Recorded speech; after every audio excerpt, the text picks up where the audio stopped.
Hi guys, you are welcome once again. In our previous video, we discussed expenses, owings, and expenses prepaid, and we were able to understand which of them is an asset and which of them is a liability. As I told you in that video, that classification is very important for you to be able to prepare the expense accounts, which will actually give you the amount that will be taken to the profit or loss account. So if you have not watched that video, I entreat you to go and watch that video. What expenses prepaid are, what expenses owings are, whether they are assets or liabilities. So let's focus on today's video and look at how we can put these owings and prepaid together for us to be able to get the amount that will reflect in the profit or loss account. So we have this example here on your screen. Let's look at it. The following relate to rents for the year ended 31st December 2020. We have rent prepaid 1st January 2020, 5,000. Rent owings 1st January 2020, 3,000. Rent paid 10,000. Rent prepaid 31st December 2020, 4,000. Rent owings 31st December 2020, which is 6,000. And you have been told to calculate the rent that will be recognized in the profit or loss account for the year ended 31st December 2020. So you can see that we have a whole lot of information on rent. We have rent paid, rent prepaid, rent owings, right? So which of them are you picking to the profit or loss account? Or what are you going to do to all these figures for you to be able to know the amount that will be taken to the profit or loss account? Actually, you are not going to take one of them, neither are you going to take two of them.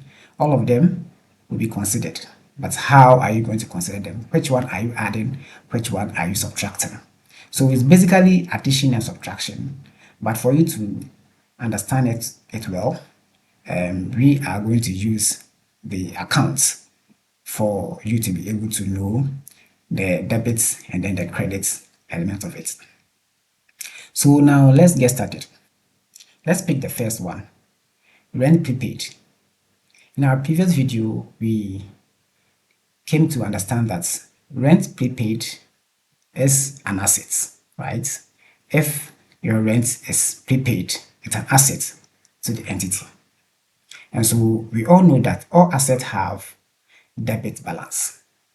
An asset like motor vehicle, inventory, all of them are assets and they have debit balance.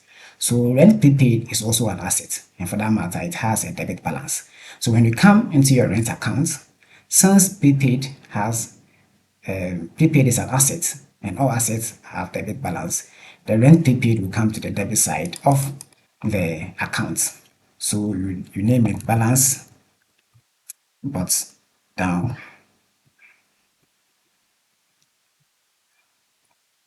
balance but down, and that is going to be the 5,000 that you see on your screen. 5,000. And we also have rent owings 1st January 2020. So the 1st January 2020 tells you it is what? The opening balance. So they were closing balance for the previous year, which was 2019, and they have become the opening balance for the year under consideration, which is 2020. So the rent prepaid is an asset, and the rent owings are what? Liabilities from our previous video. That's why I told you that if you have not watched that video, go and watch it. Rent owings are liabilities. You are owing the person, but you have enjoyed the benefit already. So it's a liability for you because you eventually have to pay that amount. It's an obligation for you, and so it becomes a liability. So the rent owing, which is the opening owing, because it's 1st January 2020, that becomes a liability. So that one also comes to the credit side. Balance brought down, which is 3,000. Now we have the next one, which is rent paid. So rent paid, let's look at the entries here. When we pay rent either by cash or by check, the two accounts involved, let's say if it's by cash, the two accounts involved are the rent accounts and then the cash accounts, right? You have paid cash. So the cash accounts will be what? Credited. because cash is going out, cash is reducing, and so cash account will be credited. And then the rent account takes the debits. So the rent that has been paid, it wasn't specified whether cash or check. So we can take it to be cash, has been paid. And so the cash account will be credited, and then the rent account will be what? Debited. So cash takes 10,000. Now we have rent prepaid again, 31st December 2020. So the rents prepaid 31st December 2020, as we established earlier, prepaid are what are assets. Then also, and all assets have debit balance. So that rent prepaid 31st December 2020 is an asset and it's going to have a debit balance. And so if an item has a debit balance, it means that the balance brought forward is at the debit side, and then the balance carried forward is at the credit side, right? So that rent prepaid of 31st December 2020 will have the balance, it's an asset. So the balance brought forward will come here. Okay, the balance brought down comes here as 4,000. But you should know that this 4,000, once it has come after the account, it is not going to feature in the calculation. So the carry down comes here. Balance, carry down.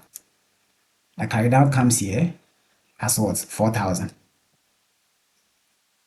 And then the rent owings. Owings are what? Liabilities. And liabilities have credit balance, right? So it balance brought down. This balance brought down comes here as 4,000. So if the brought down is here, it means that the carry down is going to be here.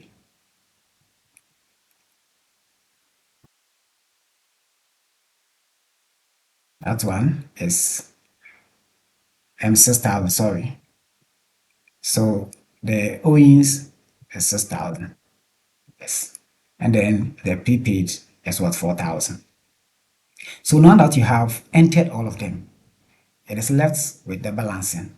And at this stage, I know balancing of an account is not a big deal. Now let's sum the items at the credit side. We have 3,000 and 4,000, right? So the total amount at the credit side is what? 7,000. Because you have only two items there, the 3,000, the 4,000, making 7,000.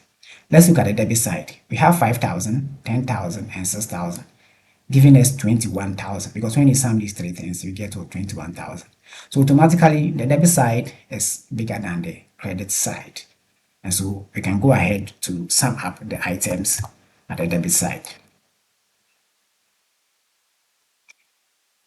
So debit side is 21,000. The credit side has to also become 21,000, right? Because we are balancing off the accounts. But we have 7,000 here already, and then the balancing boxes are going to be 21,000, which would mean that there is a difference of 14,000. And ideally, that 14,000 should have been what? The balance carried down. But you can see that we have balance carried down here already. And so we cannot have two balance carried down at the credit side. You get it? So that difference is what is going to the profit or loss accounts, because you have your carry down already. So the what is causing the imbalance is the fact that we have not brought the elements that will go to the profit or loss accounts. So the difference goes to P, P and L, P and L, and that is 14,000.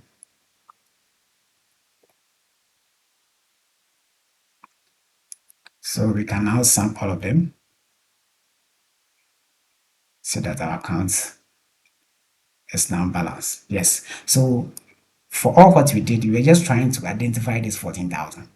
So this 14,000, the P&L, that is what is going to the profit or loss account. So this will be taken to your profit or loss account as rent expense for the year. So this approach is what you are going to use for all expenses, be it electricity, be it any other expenses. Thank you, guys.